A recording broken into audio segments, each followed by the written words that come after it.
আসসালামু আলাইকুম রহমতুল্লাহি ওবারাকাতুহু। সুপ্রিয় দর্শক শ্রোতা, আপনাদেরকে স্বাগত জানাচ্ছি পবিত্র মাহে রমদান উপলক্ষে চ্যানেল এসের বিশেষ আয়োজন বরকতময় রমাদান এই অনুষ্ঠানে। পুরো অনুষ্ঠান জুড়ে আমি মুফতি মোহাম্মদ সিদ্দিকুর রহমান সরকার থাকব আপনাদের সাথে। এ অনুষ্ঠানে আমরা মাহে রমদান কেন্দ্রিক বিভিন্ন গুরুত্বপূর্ণ বিষয় নিয়ে আলোচনা করে থাকি। আর আজ আমরা আলোচনা করব নফল ইবাদতের গুরুত্ব তাৎপর্য এই বিষয়টি নিয়ে। আর এ বিষয়ে আলোচনা করার জন্য আজ আমাদের স্টুডিওতে দুজন প্রাজ্ঞ আলোচক এসেছেন। চলুন তাদের সাথে আমরা পরিচিত হয়ে নিই। আমার ডান পাশে আছেন হজরত মাওলানা মুহাম্মদ নাইমুল ইসলাম হাবিবি, খতিব, মুক্কা মদিনা জামে মসজিদ, ডেমরা, ঢাকা। আসসালামু আলাইকুম রহমতুল্লাহ। আমাদের সাথে আরও আছেন হাফেজ হজরত মাওলানা মুহাম্মদ জাহিদুর রহমান, পরিচালক, জিন নুরাইল মডেল মাদ্রাসা, মালিবাগ, ঢাকা। আসসালামু আলাইকুম রহমতুল্লাহি ওবারাকাতুহু। আপনারা কেমন আছেন? আলহামদুলিল্লাহ। আলহামদুলিল্লাহ। আপনি কেমন আছেন? আলহামদুলিল্লাহ, আমি ভালো আছি। প্রিয় দর্শক, আলহামদুলিল্লাহ আমরা প্রাজ্ঞ আলোচকদের সাথে পরিচিত হয়ে নিলাম। আল্লাহ সুবহানাহু ওয়া তাআলা বলেছেন, ওমা খালাকতুল জিন্না ওয়াল ইনসা ইল্লা লিয়াবুদুন। আমি মানব জাতিকে আর জিন জাতিকে সৃষ্টি করেছি শুধুমাত্র আমার ইবাদত করার জন্য। আর সেই ইবাদতের অনেকগুলো প্রকার রয়েছে। কোনোটা ফরজ, কোনোটা ওয়াজিব, কোনোটা সুন্নতে মুআক্কাদা, কোনোটা সুন্নতে জায়েদা, কোনোটা নফল, কোনোটা মুস্তাহাব, কোনোটা মুবাহ। আজ আমরা আলোচনা করব নফল ইবাদতের গুরুত্ব তাৎপর্য নিয়ে। আর এই বিষয়ে আলোচনা করার জন্য আমি শুরুতেই চলে যাব মুফতি মোহাম্মদ জাহিদুর রহমান আপনার কাছে। এই নফল ইবাদত বলতে আমরা আসলে কি বুঝি? নফল মানে কি?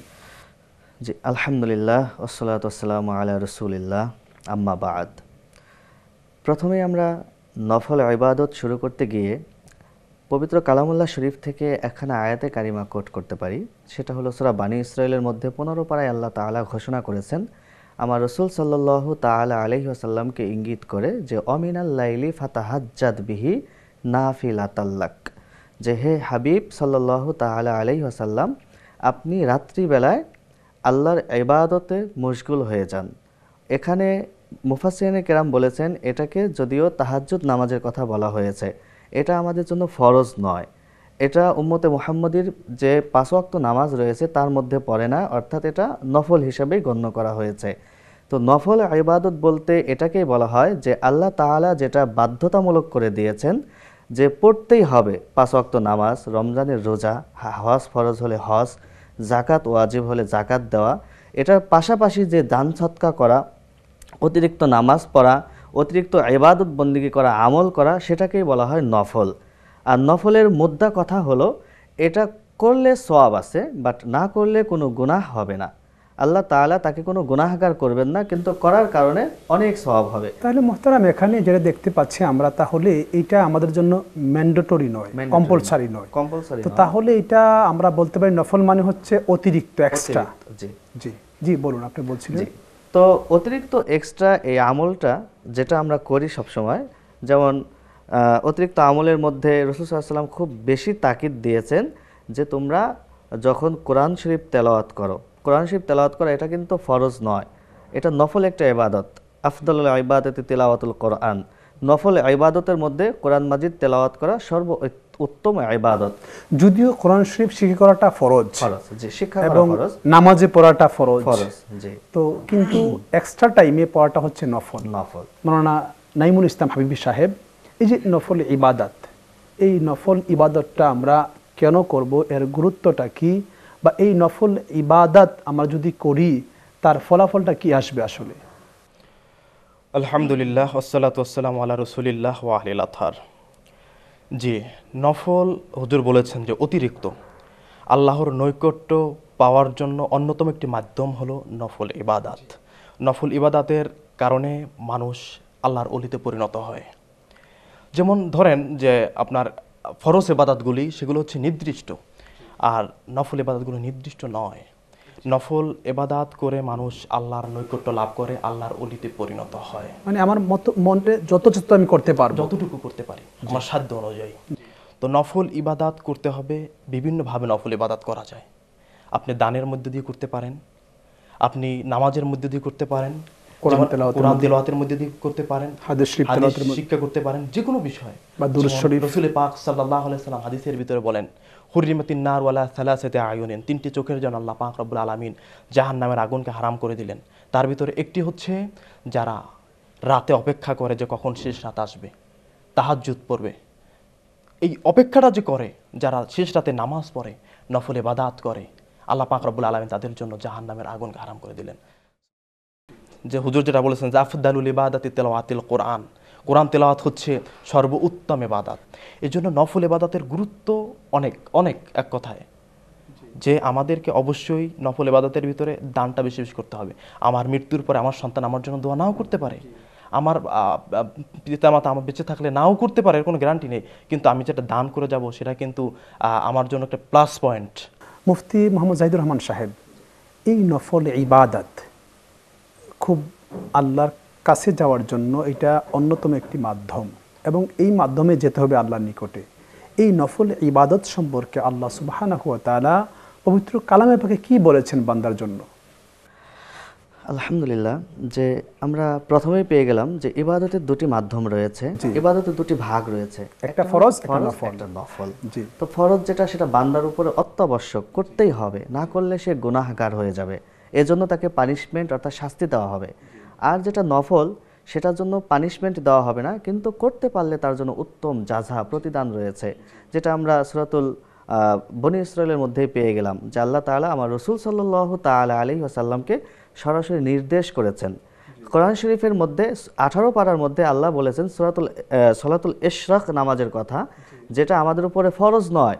ইউসাব্বিহনা বিল আশি ওয়াল ইশরাক, আল্লাহ তাআলা বলেছেন যে তোমরা যখন তোমাদের ফজরের নামাজ শেষ হবে, একটা হাদিস শরীফে রয়েছে বুখারী শরীফের মধ্যে, রাসূল সাল্লাল্লাহু আলাইহি ওয়াসাল্লাম বলেছেন যে সুম্মা গদাতা, যখন তোমাদের নামাজ শেষ হয়, জামাতিহি, নামাজ শেষ হওয়ার পরে তোমরা সেখানে বসে তোমরা আল্লাহ তাআলার তাসবিহ তাহলিল করো, অতঃপর হাত্তা ইয়াতলুআ শামস, যখন সূর্য উদয় হয়, উদয় হওয়া পর্যন্ত তোমরা তাসবিহ তাহলিল করার পরে 2 রাকাত অসল্লু রাকাতাইনি, 2 রাকাত নামাজ পড়ো, যেই নামাজ পড়লে আল্লাহ রাব্বুল আলামিন তোমাদেরকে একটি হজ এবং একটি উমরা সওয়াব দান করবে।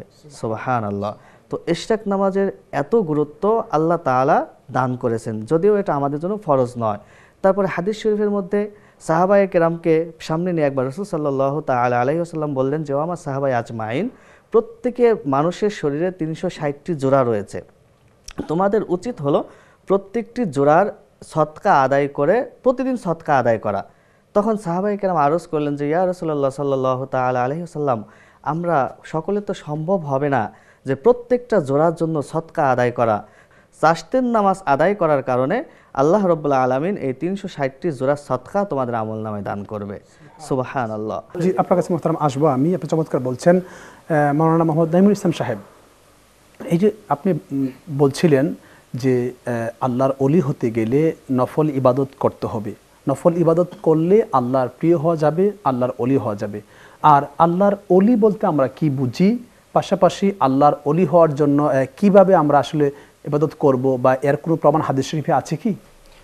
অবশ্যই। দেখুন, যেমন হাদিসে কুরসির ভিতরে আল্লাহ পাক রব্বুল আলামিন বলতেছেন যে মানুষ ইবাদত বন্দেগী নফল ইবাদত করতে করতে আমার এত প্রিয় হয়ে যায়, এত কাছের হয়ে যায় যে সে যখন কোনো কিছু দেখে তার চোখ আমি হয়ে যাই, সে যখন কান দিয়ে শোনে সে কান আমি হয়ে যায়, যে হাত দিয়ে যে হাত সে ব্যবহার করে সে হাত আমি হয়ে যাই, সে যে পা দিয়ে হাঁটে সে পা আমি হয়ে যায়। সুবহানাল্লাহ। তার মানে এটা বোধহয় বুখারী শরীফের হাদিস। বুখারী শরীফের হাদিস। জি। তো তার মানে আল্লাহ এখানে বোঝাচ্ছেন যে, প্রিয় দর্শক, আল্লাহ বলছেন বান্দা যখন নফল ইবাদত করেন তখন আল্লাহ তাকে কিছু ক্ষমতা দেন। আল্লাহ বলছেন যে আমি তার হাত হয়ে যায়, তার মানে হচ্ছে আল্লাহ হাত হয়ে যান না, আল্লাহ বিশেষ কিছু ক্ষমতা দান করেন, যেই ক্ষমতার মাধ্যমে হযরত সুলাইমান আলাইহিস সালামের উম্মত 1000 মাইল দূর থেকে আসিফ বিন বরখিয়াস সিংহাসন নিয়ে এসেছিলেন চোখের পলকের আগে। অর্থাৎ আল্লাহ তার বান্দাকে তার চলার মধ্যে, তার কথার মধ্যে, তার চাহনির মধ্যে, তার ধরার মধ্যে, সকল কাজের মধ্যে আল্লাহ তাআলা আলাদা একটা পাওয়ার দান করে দেন এবং আল্লাহ তার প্রিয় করে নেন। তাহলে মোহতারাম, এই আমরা বুখারী হাদিসের মধ্যে পাচ্ছি যে আল্লাহ ওলি হতে গেলে নফল ইবাদত লাগবে। যে চমৎকার বলছেন। তুই জাহিদুর রহমান সাহেব, এই যে নফল ইবাদত আমরা করছি, এই নফল ইবাদত সম্পর্কে নবী করিম সাল্লাল্লাহু আলাইহি ওয়াসাল্লাম হাদিস শরীফে কি বলেছেন, এমন একটি হাদিসকে আমাদেরকে আপনি শোনাতে পারেন? জি, আসলে নফল ইবাদত সম্পর্কে অসংখ্য হাদিসে মুবারাকা রয়েছে। তার মধ্যে মুহতারাম যে কথাটি বললেন, যেটা আমরা হাদিসে কুদসির মধ্যে বুখারী শরীফের বরাত দিয়ে পাই, যে আল্লাহ তাআলা কিন্তু বলেছেন, ক্বালাল্লাহু তাআলা, আল্লাহ তাআলা বলেছেন যে আমি একজন বান্দা যখন আমার নফল ইবাদত করতে করতে আমার নিকটবর্তী হয়ে যায়, ফাইদা আহবাবতুহু, আমি যখন তাকে ভালোবেসে ফেলি, তাহলে তখন কি হয়ে যায়, ও বাসরাহুল্লাযী ইউবসিরু বিহি। মোহতারাম, আপনি চমৎকার বলছেন। বিরতির পর আপনার বাকি কথাটুকু আমরা ইনশাআল্লাহ শুনবো। প্রিয় দর্শক, আপনারা দেখছেন মাহে রমজান উপলক্ষে চ্যানেল এসের বিশেষ আয়োজন বরকতময় রমদান। সময় হলো একটি বিরতিতে যাওয়ার, ততক্ষণ আমাদের সাথেই থাকুন, ফিরছি আমরা কিছুক্ষণ পর।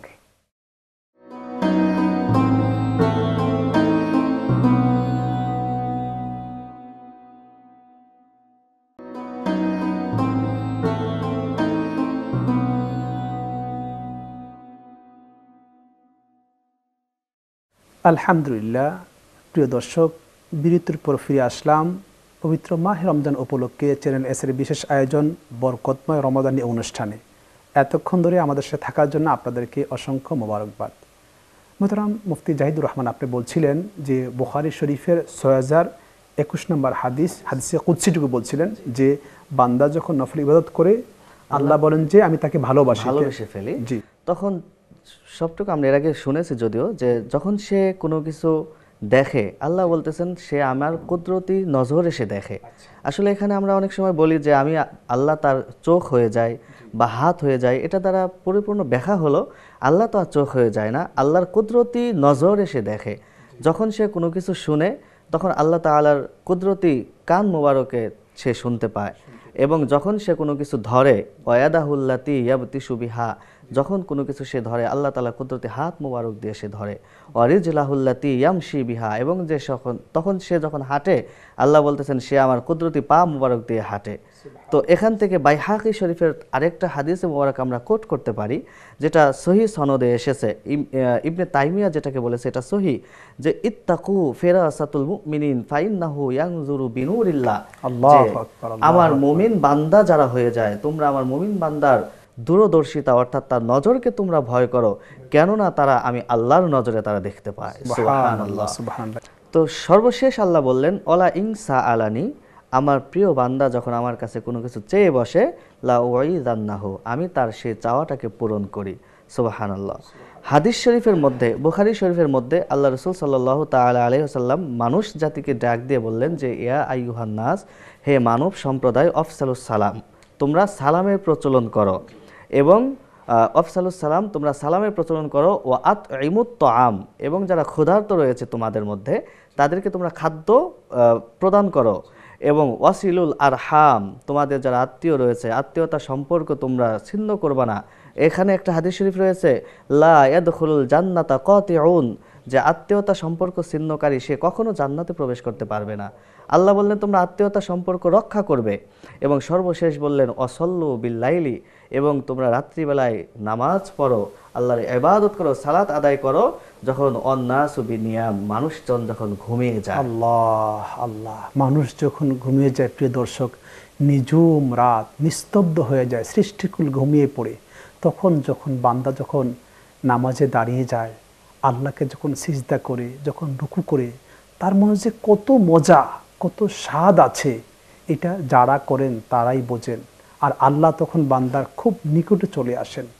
আমরা যেন সবাই এই মাহে রমজানে, বিশেষ করে গভীর রাত্রে সাহারির সময় আমরা যেন একটু আগে উঠে আমরা যেন এই 2 রাকাত নফল নামাজ, অথবা 4 রাকাত বা 8 রাকাত বা যত রাকাত পারি আমরা একটু যেন আল্লাহকে সেজদা করি, আল্লাহকে ডেকে ডেকে যেন বলি, আল্লাহ রমজান তো তুমি দিয়েছো আমাদেরকে, আমরা রমজানের সেরকম মূল্যায়ন করতে পারছি না, রহমতের রমজানের সমস্ত রহমত বরকত আমাদেরকে দান করো। আল্লাহ এই রমজানটা আমাদের জন্য জাহান্নাম থেকে মুক্তির কারণ করে দাও, এই রমজানটা আমাদের জন্য জান্নাতের উসিলা করে দাও। প্রিয় দর্শক, এই জন্য নফল ইবাদত খুব গুরুত্বপূর্ণ একটি বিষয়। মোহতারাম নাইমুল ইসলাম হাবিব সাহেব, এই নফল ইবাদতের মধ্যে আপনি বলছিলেন যে দান সদকার কথা। এই যে আমাদের আশেপাশে অনেক গরিব দুঃখী রয়েছেন, তো আমরা যাদেরকে দান সদকা করব তাদের মধ্যে কে মানে এই দান সদকা পাওয়ার যোগ্যটা কে, কাকে আমরা আগে দিব? যে গুরুত্বপূর্ণ প্রশ্ন, সেটি হচ্ছে দান সদকা সর্বপ্রথম নিকট আত্মীয়দের ভিতরে করতে হবে। আপনজনের ভিতরে যারা অসহায়, দরিদ্র, গরিব রয়েছে তাদেরকে দান সদকা করতে হবে। এবং আশেপাশের ভিতরে আমাদের পাড়া প্রতিবেশী যারা রয়েছে, যারা অসহায়, আমরা বুঝতে পারি যে অসহায়, কিন্তু কারো কাছে হাত তুলতে পারতেছে না লজ্জায়, এমন মানুষদেরকে দান সদকা করতে হবে। অনেক সময় দেখা যায় যে আমরা নিকট আত্মীয়দের দান সদকা না করে আমরা অনেক দূরের লোকদেরকে দান সদকা করি। দূরের লোকরা দান সদকা পাবে অবশ্যই, তবে সেটা নিকট আত্মীয় আগে হতে হবে। যে নিকট আত্মীয়দেরকে দান সদকা করে তারপরে দূরবর্তী লোকদের দান করতে হবে। দেখুন, পৃথিবীর বুকে মানুষ চিরস্থায়ী নয়, মানুষ আসছে আবার চলে যাবে। মাঝখানে কী করবে? ওমা খলাকতুল জিন্না ওয়াল ইনসা ইল্লা লিয়াবুদুন। আল্লাহ বলছেন ইবাদত করো, জিন জাতি মানব জাতি আমি সৃষ্টি করছি তোমাদের ইবাদত করার জন্য, সেই ইবাদত করো। খালি হাতে মানুষ এসেছে, খালি হাতে চলে যাবে। চমৎকার বলছেন নাইমুল ইসলাম সাহেব। আপনি মুফতি জাহিদুর রহমান সাহেব, আপনি যেটা বলছিলেন যে নফল ইবাদত করতে করতে মানুষ আল্লাহর খুব নিকটে চলে যায়, তো এই নফল আমরা এই মাহে রমজানে কি কি নফল ইবাদত করতে পারি? কোন নফল ইবাদতগুলো করলে আল্লাহর বেশি নিকটে আমরা যেতে পারবো? আলহামদুলিল্লাহ, অত্যন্ত চমৎকার একটি প্রশ্ন। যে আমাদের এখন রমজান মাস চলছে, মাহে রমজান, যেটাকে রাসূল সাল্লাল্লাহু আলাইহি ওয়াসাল্লাম বলেছেন এর প্রথম 10টি ভাগ রহমত, দ্বিতীয় 10টি ভাগ মাগফিরাত এবং শেষের 10 দিনকে তিনি বলেছেন যেটা জাহান্নাম থেকে মুক্তি, নাজাতের 10 দিন। তো আমরা এই রমজান মাসে কী কী নফল ইবাদত করতে পারি? তো সর্বোত্তম যে নফল ইবাদত, যেহেতু এই রমজান মাসটা হলো কোরআন নাজিলের মাস, আল্লাহ 2 পারায় বলেছেন শাহরু রমাদান আল্লাযী উনজিলা ফীহিল কোরআন, আমি আমার পবিত্র কোরআনকে রমজান মাসে নাজিল করেছি শবে কদরের রাত্রে। তো ওটা অনেক লম্বা আলোচনা, তো সেদিকে যাব না। প্রথমত আমরা কোরআনুল কারীম বেশি বেশি তেলাওয়াত করব রমজান মাসে। এবং আরেকটা হাদিসে মোবারকা রয়েছে, রাসূল সাল্লাল্লাহু আলাইহি ওয়াসাল্লাম বলেছেন যে রমজান মাসে হে আমার সাহাবায়ে কেরাম, তোমরা যারা সামর্থ্য আছে একজন রোজাদারকে তোমরা ইফতার করাও। যদি তোমরা ইফতার করাতে পারো তাহলে তার যে রোজা রয়েছে সেই রোজার সওয়াব তোমার আমলনামায় আল্লাহ দান করবে। সুবহানাল্লাহ। কিন্তু যাকে ইফতার করালো তার সওয়াবের কোনো কমতি হবে না। তখন সাহাবায়ে কেরাম আরজ করেছিলেন, ইয়া রাসূলুল্লাহ, আমাদের তো সম্ভব হবে না, প্রত্যেকের সামর্থ্য নাই যে রোজাদারদের ইফতার করানো। তখন রাসূল সাল্লাল্লাহু আলাইহি ওয়াসাল্লাম বলেছেন যে তোমরা একটা শুকনা খেজুর দিয়েও যদি ইফতার করাতে পারো তাহলে আল্লাহ তাআলা তোমাদেরকে সেই সওয়াব দান করবে। সুবহানাল্লাহ। তাহলে এখান থেকে আমরা শিক্ষা নিতে পারি যে রোজাদারদের ইফতার করানো এটাও অনেক বড় একটা সওয়াবের কাজ। তারপর তৃতীয়ত আমরা যেতে পারি দান সদকা। রমজান মাসে বেশি বেশি করে সদকা করা। যাদের বাবা মা অন্ধকার কবরে শুয়ে গিয়েছে তাদের জন্য রমজান মাসে সদকা করা, দান করা। হাদিস শরীফে এসেছে আজ সাদাকাতু বিররুল বালা, সদকার কারণে আল্লাহ রাব্বুল আলামিন বালা মুসিবতকে দূরীভূত করে দেয়। তো এই রমজান মাসে আমরা বেশি বেশি করে দান সদকা করতে পারি, মৃত আত্মীয় স্বজনের জন্য দোয়ার ব্যবস্থা করতে পারি।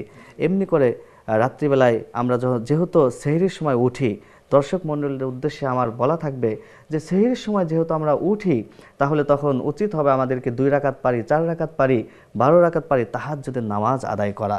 এটাও নফল ইবাদতের মধ্যে। পাশাপাশি অন্যকে সাহারি খাওয়ানো, অন্যকে সেহরি খাওয়ানো, এটাও অনেক বড় একটা কাজ। যেহেতু ওয়াইতু ইয়ামুত তাআম, রাসূল সাল্লাল্লাহু আলাইহি ওয়াসাল্লামের হাদিস যে 4টা আমলের কথা বলা হয়েছে, এখানে কোনো ফরজের কথা বলেনি। প্রত্যেকটা ইবাদতের কথাই কিন্তু নফল। সালামের প্রচলন করা, যদিও এটা সুন্নত, প্রচলন করা, মানুষকে খাওয়ানো এবং আত্মীয়তা সম্পর্ক রক্ষা করা এবং রাত্রিবেলায় রাত্র জেগে ইবাদত বন্দিগি করা, এই নফল ইবাদত করার কথাগুলো আল্লাহ রাসূল সাল্লাল্লাহু আলাইহি ওয়াসাল্লাম হাদিস শরীফের মধ্যে তাকিদ দিয়েছেন। তার পাশাপাশি আমরা আরেকটা কাজ করতে পারি, কবর জিয়ারত করা। এটাও কিন্তু একটা নফল ইবাদতের মধ্যে উত্তম একটা কাজ। রমজান মাসে আমরা আমাদের মৃত আত্মীয় স্বজন যারা কবরস্থানে শুয়ে আছে, কারণ তাদের কবরে আযাব তো রমজান মাসে মাফ করে দিয়েছে আল্লাহ। রমজানের পরে যদি আমার বাবাকে আমার মাকে আমি মাফ করাইতে না পারি তাহলে শাওয়ালের 1ম তারিখে ঈদের দিন আমি খুশি থাকলেও কিন্তু আবার বাবা মার কবরে না জানি আবার দাও দাও করে কবরে আগুন জ্বলে ওঠে। জি, চমৎকার বলছেন মোহতারাম। আপনাদের অসংখ্য মোবারকবাদ আমাদেরকে সময় দেওয়ার জন্য। প্রিয় দর্শক, আল্লাহ সুবহানাহু ওয়া তাআলা এই মাহে রমজান আমাদেরকে দিয়েছেন গুনাহ মাফির জন্য। যদি আমরা আমাদের গুনাহকে মাফ করাইতে না পারি তাহলে আমাদের মতো পোড়া কপালি মানুষ আর কেউ হতে পারে না। সুতরাং চলুন এই মাহে রমজানে আমরা ফরজ ইবাদতের পাশাপাশি নফল ইবাদত করি। বিশেষ করে অন্যকে ইফতারি খাওয়ানো, সেহরি খাওয়ানো এবং মানুষদের সুখে দুঃখে পাশে দাঁড়ানো, কবর জিয়ারত করা, কোরআন তেলাওয়াত করা, দুরূদ শরীফ বেশি বেশি করে পাঠ করা, এই কাজগুলো যেন আমরা বেশি বেশি করতে পারি। আল্লাহ যেন আমাদের সবাইকে সে তৌফিক দান করুন। প্রিয় দর্শক, দেখতে দেখতে পবিত্র মাহে রমজান উপলক্ষে চ্যানেল এসের বিশেষ আয়োজন বরকতময় রমাদানের অনুষ্ঠানের একদম শেষ পর্যায়ে চলে এসেছি। আজ এখানেই রাখতে হচ্ছে। দেখা হবে আগামীকাল একই সময়ে একই অনুষ্ঠানে। সেই পর্যন্ত আপনারা ভালো থাকবেন, সুস্থ থাকবেন, চ্যানেল এসের সাথেই থাকবেন।